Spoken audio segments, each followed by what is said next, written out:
ओम गण गणपते नमः। सभी श्रोताओं को नमस्कार। आप सभी का स्वागत है आपके अपने चैनल अशोक वेदा में। तो आज आप सुनेंगे कार्तिक मास महत्व का तीसरा अध्याय और कार्तिक स्नान की कथा।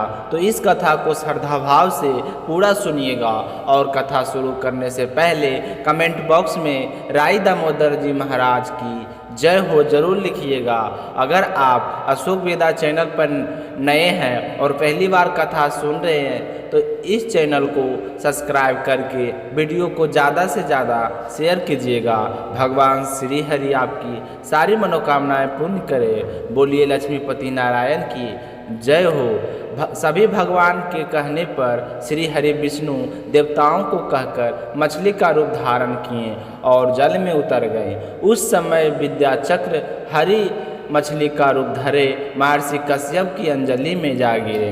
तो उसे देखकर ऋषि कश्यप ने दया करके उसे अपने कमंडल में रख लिया। तो मछली ने अपना आकार बढ़ाना शुरू कर दिया। तो यह देखकर महर्षि को बड़ी ही हैरानी हुई और उन्होंने उस मछली को कुएं में डाल दिया। तब भी वह मछली इतनी बड़ी हो गई कि कुएं में भी नहीं समा सकी। तो उन्होंने उसे निकालकर तालाब में डाल दिया। तो श्री हरि विष्णु मछली का रूप धारण किए अपना आकार और बढ़ाने लगी। तो महर्षि कश्यप ने उसे वहाँ से निकालकर समुद्र में डाल दिया। तो वह मछली समुद्र के में गिरने के बाद भी अपना आकार बढ़ाने लगी। और फिर मत्स्य रूपी भगवान विष्णु ने इस शंखासुर का वध किया और शंखासुर को हाथ में लेकर बद्री वन में आ गए। वहाँ उन्होंने ऋषियों को बुलाकर इस प्रकार आदेश दिया कि मुनीश्वर, तुम जल के भीतर बिखरे हुए वेद मंत्रों की खोज करो और जितनी जल्दी हो सके उन्हें सागर के जल से बाहर निकाल कर लाओ। तब जब तक मैं देवताओं के साथ प्रयाग में ठहरता हूँ, तब उन तपोबल संपन्न महर्षि हो ने अग और बीजों सहित संपूर्ण वेद मंत्रों का उद्धार किया। उनमें से जितने मंत्र जिस ऋषि ने उपलब्ध किए वही उन बीज मंत्रों को उसी दिन से ऋषि माना जाने लगा। उसके बाद में ऋषि एकत्रित होकर प्रयाग में चले गए। वहाँ उन्होंने पितामह ब्रह्मा जी के सहित भगवान विष्णु को उपलब्ध हुए सारे वेद मंत्रों समर्पित कर दिए। तो सारे वेदों को पुनः पाकर पिता बहुत ही खुश हुए। उन्होंने देवताओं और ऋषियों के साथ प्रयाग में अश्व यज्ञ किया। यज्ञ समाप्त होने पर सब देवताओं ने भगवान से निवेदन किया कि देवादिदेव जगन्नाथ, इस स्थान पर पितामह ने खोए हुए वेदों को पुनः प्राप्त किया है और हमने भी यहाँ आपके प्रसाद से यज्ञ भाग पाए हैं। अतः यह स्थान पृथ्वी का सबसे श्रेष्ठ पुण्य की वृद्धि करने वाला तथा भोग और मोक्ष को प्राप्त कर प्रदान करने वाला होना चाहिए। साथ ही यह समय भी महापुण्य और ब्रह्मगाति आदि महापापियों की शुद्धि करने वाला हो तथा स्थान यहाँ दिए हुए दान को अक्षय बना देने वाला भी होना चाहिए। यह वरदान दीजिए। तो उनकी बात सुनकर भगवान श्री हरि विष्णु बोले कि देवताओं, तुमने जो कुछ कहा है वह मुझे स्वीकार है। तुम्हारी इच्छा पूर्ण हो। आज से यह स्थान ब्रह्म क्षेत्र के नाम से प्रसिद्ध होगा। सूर्य वंश में उत्पन्न राजा भागीरथ यहाँ गंगा नदी को लेकर आएंगे और वहाँ गंगा नदी यहाँ आकर सूर्य कन्या यमुना और मिलेगी। पिता, मैं और तुम सब देवता मेरे साथ यहाँ पर निवास करो। आज से यह तीर्थ राज के नाम से विख्यात होगा। तीर्थ राज के दर्शन करने के मात्र से ही सारे पाप नष्ट हो जाएंगे। जब सूर्य मकर राशि में स्थित होंगे उस समय यहाँ स्नान करने वाले मनुष्यों के सारे का पापों का तीर्थनाश कर देगा और उससे पुण्य फल की प्राप्ति होगी। यह काल भी मनुष्य के लिए सदा महान पुण्य फल देने वाला होगा। माघ के शुक्र के मकर राशि में स्थित होने पर यहाँ स्नान करने से सालोक्य आदि फल प्राप्त होंगे। देवादिदेव भगवान विष्णु देवताओं से ऐसा कहकर पितामह के साथ वहीं अंतर्ध्यान हो गए। उसके पश्चात इंद्रदेव भी अपने अंश से प्रयाग में रहते हुए वहाँ से अंतर्ध्यान हो गए। जो मनुष्य कार्तिक मास में तुलसी जी की जड़ के समय श्री हरि विष्णु का पूजन करता है वह इस लोक के संपूर्ण भोगों को भोग कर अंत में वैकुंठ धाम को जाता है। तो यह था कार्तिक मास महात्मा का अगला अध्याय। और आप सुनते हैं कार्तिक स्नान की कथा। कार्तिक स्नान करें तो कार्तिक स्नान की कथाओं को सुनने से हमारे सारे पाप नष्ट हो जाते हैं और हमें अंत पुण्य फलों की प्राप्ति होती है। बोलिए दामोदर महाराज की जय हो। एक समय की बात है, एक गांव में दो माँ बेटी रहा करती थी। एक थी बेटी का नाम राई था। वह बहुत ही सुंदर था, सुशीला थी और वह धर्म कर्म में खूब रुचि रखती थी। भगवान श्री कृष्ण के परम भक्त थी। हर साल कार्तिक के महीने स्नान करती, रविवार के व्रत करती और विष्णु जी की पूजा आराधना बड़े ही श्रद्धा भाव से किया करती थी। तो एक बार भगवान श्री कृष्ण ने सोचा कि क्यों मैं इसकी परीक्षा लूँ। तो भगवान ने डांसर या बेचने वाली का रूप धारण करके उसकी गली में आ गई और ज़ोर ज़ोर से आवाज़ें देने लगी। तो भगवान की आवाज़ जैसे ही राई को कानों में पड़ी तो वो अपनी माँ से कहने लगे कि माँ मुझे भी डांसर चाहिए। तो उसकी माँ कहने लगी कि पैसे कहाँ से लाऊं, मेरे पास तो मेरे पैसे नहीं हैं, यहाँ बाजरी है या ले जा और बाजरी के बदले उससे कह देना कि मुझे डांसर दे दे। तो उससे अपनी माँ का कहना मान ली और बाजरी लेकर चली गई। जाकर डांसर बेचने वाले से कहा कि मुझे इस बाजरी के बदले डांसर दे दो। जैसे ही राई ने वो बजरी डांसर बेचने वाले को दी तो फूंक मारी और वो बजरी तो उड़ गई। बजरी के अंदर कोई कचरा था जो उड़कर राई के आँखें में चला गया। तो राई तो दर्द के मारे जोर जोर से रोने लगी। तो भगवान तो वहाँ से अंतर ध्यान हो गए और वेद का रूप धारण करके वहाँ पर फिर आ गए और आवाज़ देने लगे कि तो राई की माँ बाहर आई और कहने लगे कि वेद जी मेरी बेटी की आँख में फूस गिर गया है, आप उसे निकाल दो। तो भगवान बोले कि अगर मैं फूस निकाल दूँ तो तुम क्या उसका विवाह मेरे साथ कर दोगी। तो वेदज की बात सुनकर राई की माँ सोचने लगी कि तो वेद जी का रूप धारण किए भगवान ने कहा कि अगर आप मेरी बात नहीं मानोगी तो मैं फूस नहीं निकालूंगा। तो राई की आँख का दर्द देकर उसकी माँ ने हाँ कर दी और कहा कि तुम उसकी आँखों का फूस निकाल दो और मैं अपनी बेटी का सगाई तुम्हारे साथ करती हूँ। तो वेद जी कहने लगे कि ठीक है, कार्तिक शुक्ल पक्ष के दिन मेरा विवाह आपकी बेटी के साथ कर देना। तो उसकी माँ सोचने लगी कि शादी तो कर दूंगी पर मेरे पास कुछ तो नहीं है, इतनी जल्दी इतने कम समय में मैं सामान कहाँ से लेकर आऊँगी। फिर भी राई की माँ ने हाँ कर दी। तो वैद्य जी ने बने भगवान ने राई की आँख से कचरा निकाल दिया। कचरा निकलते ही राई तो बहुत ही खुश हो गई। अब उसकी माँ उसकी शादी की तैयारी करने लगी। सबसे पहले सोने की दुकान पर जाकर बोली कि मेरे राई के लिए लौंग और बिछिया बना दो। तो सोनार कहने लगा कि मेरे पास तो समय नहीं है, मैं तो कृष्ण भगवान के लिए गहने बना रहा हूँ। वह उदास होकर हलवाई के और बनिया के पास चली गई। तो उन्होंने भी वहाँ ही जवाब दिया कि मैं श्री कृष्ण की शादी है, हम तो उनका काम कर रहे हैं। तो माँ बड़ी ही उदास होकर घर आ गई और सोचने लगी कि अब क्या करूं। तो राई ने अपनी माँ से पूछा कि माँ तुम इस तरह उदास क्यों बैठी हो, क्या बात है। तो उसकी माँ ने अपनी बेटी को बेज की हुई सारी बात बताई और कहने लगी कि बेटा हमारे पास कुछ भी तो नहीं है, मैं तुम्हारी शादी कैसे करूँगी। जिस किसी ने मदद मांगने जाती हूँ तो वह कहता है कि मैं तो श्री कृष्ण जी की शादी में तैयारी कर रहा हूँ, यह कहकर मना कर देता है। तो मैं तुम्हारी शादी कैसे करूँगी, मैंने तो बैज जी से को वचन भी दे दिया है। तो राई के कहने लगे कि माँ तुम चिंता मत करो, मेरे दामोदर भगवान सब कुछ ठीक कर देंगे।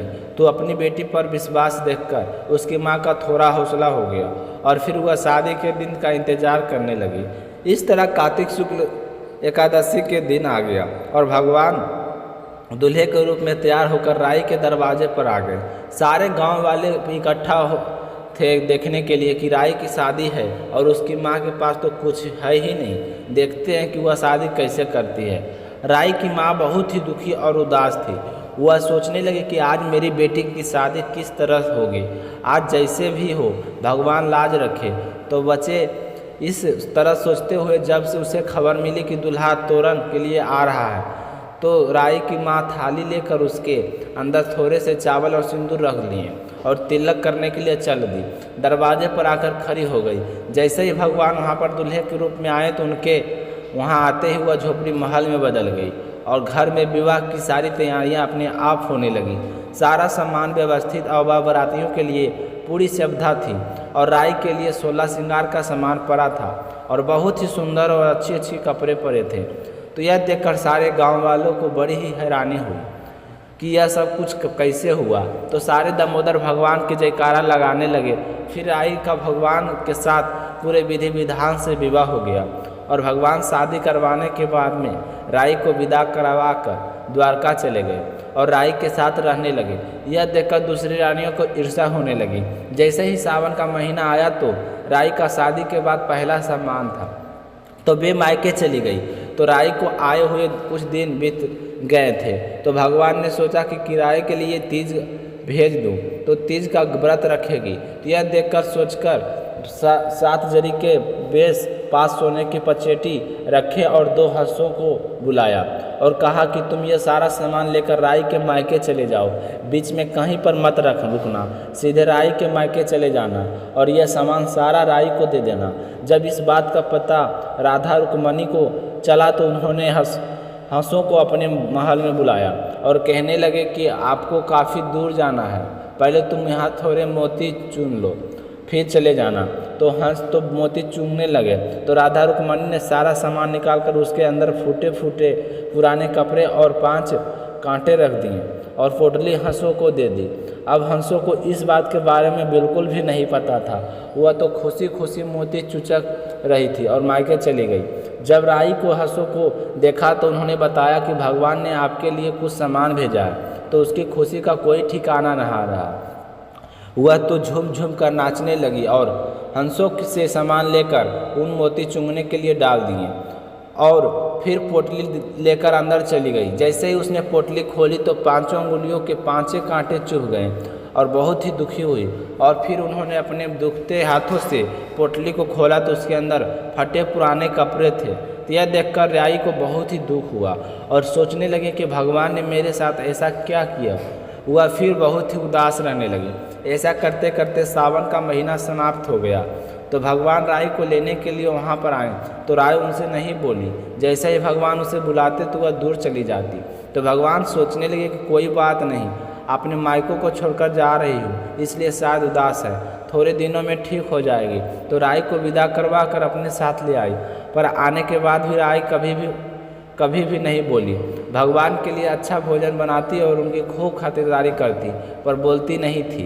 जब भी भगवान का भोजन परोसकर भोजन के साथ दही जरूर देती। तो एक दिन की बात है कि भगवान ने बिल्ली का रूप धारण किया और सारा दही खा गए। अब राई ने देखा कि दही नहीं है, बिल्ली खा गई है, मैं भगवान को क्या परोस दूंगा। यह सोचकर बहुत ही उदास हो गई और सोचने लगी कि भगवान से मैं बोलती तो नहीं कहीं उनसे कैसे कहूँगी कि दही बिल्ली खा गई है। तभी गली में ऐसी आवाज़ आई क्योंकि भगवान गुजरी का रूप धारण करके दही बेचने के लिए आ गए थे और ज़ोर ज़ोर से आवाज़ें लगाने लगे। तो राई जल्दी जल्दी नीचे उतर कर आई और गुजरी के पास जाकर बोली कि थोड़ा दही दे दो। तो गुजरी रूपी भगवान बोले कि मैं तुम्हें दही तो दे दूँगी पर तुम इतने उदास क्यों हो, हमने सुना है कि भगवान से तुम आजकल नाराज़ हो गई हो। राई कहने लगे तुम्हें क्या मतलब, तुम जाओ अपना काम करो। तो गुजरी का रूप धारण भगवान कहने लगे कि हम दोनों तो सहेली जैसी है, हमने मन की बात मुझसे कह दो, तुम्हारी उदासी मुझसे देखी नहीं जाती, मैं किसी से नहीं कहूँगी। तो राई ने सारी बात बता दी कि भगवान मुझे सामने तो इतना लाड प्यार जताते हैं और मैं सावन के अपने मायके गई तो पीछे से कांटे और फटे हुए कपड़े भेजकर मेरा मजाक बनाया। तो यह सुनकर भगवान को बड़ा ही अचंभा हुआ। सोचने लगे कि मैंने तो बहुत ही अच्छा सामान भेजा था तो वह कांटों और फटे हुए कपड़ों को कैसे बदल गया, यह सब कैसे हुआ।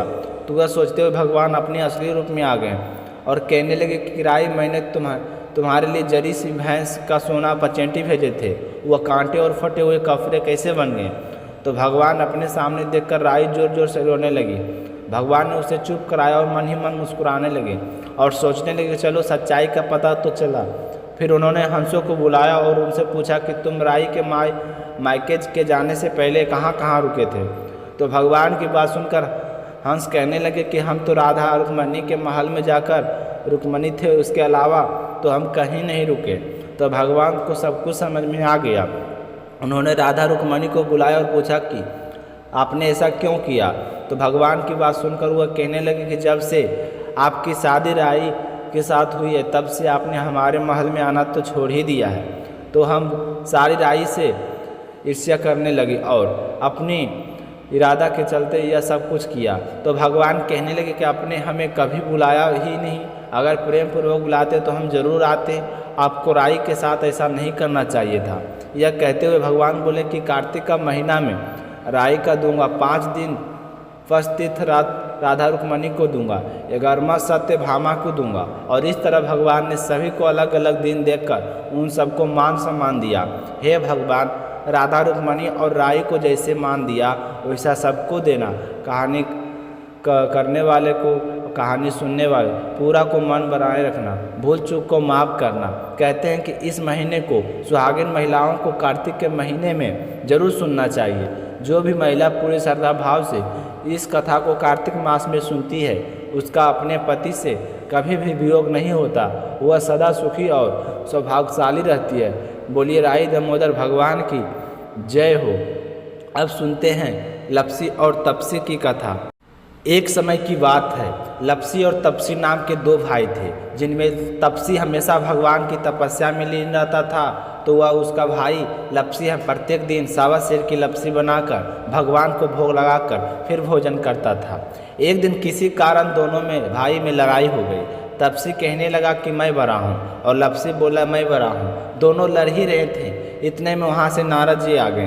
नारद जी ने कहा कि आप दोनों आपस में क्यों लड़ रहे हो। तब उन दोनों भाई ने अपनी लड़ाई की वजह बताई। दोनों ने नारद जी से पूछा कि आप ही बताइए, हम में से कौन बड़ा है। नारद जी ने कहा अभी तो मैं जल्दी में हूँ, लेकिन इस बारे में आपको ज़रूर बताऊँगा। इतना कहकर नारद जी चले गए। दूसरे दिन जब नारद जी आए तो उन्होंने एक एक कीमती अंगूठी उन दोनों के आगे रख दी। तपसी ने तुरंत ही अंगूठी को घुटने के नीचे छिपा ली और सोचने लगा कि अब मुझे खूब धन मिलेगा, जिससे मैं यह करूँगा और अपने आप में ही बड़ा हो जाऊंगा। और लप्सी ने जब अंगूठी देखी तो वो सोचने लगा कि इसे अगर मैं अपने पास रखूँगा तो कोई भी आकर मेरी गर्दन काट देगा। यह सोचकर लप्सी ने वो अंगूठी फेंक दी। फिर नारद जी ने तपसी से पूछा कि तेरे घुटने के नीचे क्या है। तपसी ने अपना घुटना उठाया तो वह अंगूठी निकली। तब नारद जी कहें कि इतना भजन भाव करने के बाद भी तेरे मन में लालच है, इसलिए तेरे से तो लप्सी ही बड़ा है और तुम्हें तुम्हारी तपस्या का भी फल नहीं मिलेगा। तपसी शर्मिंदा होकर माफ़ी मांगने लगा।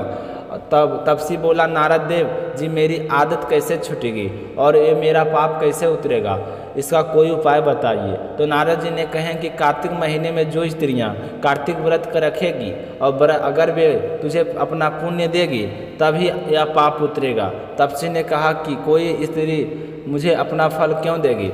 तब नारद जी ने कहें कि अगर कोई गाय और कुत्ते की रोटी नहीं बनाएगा तो तुझे फल मिलेगा। अगर कोई व्यक्ति किसी ब्राह्मण को भोजन कराकर बिना दक्षिणा को ही उसको विदा कर देता है तो उसका फल तुझे मिलेगा। यदि कोई साड़ी के साथ ब्लाउज नहीं देगा तो उसका फल भी तुझे मिलेगा। यदि कोई व्यक्ति दीपक से दीपक जलाएगा तो उसका फल भी तुझे मिलेगा। वहीं अगर तुम्हारी कहानी नहीं सुनेगा तो फल तुझे मिलेगा।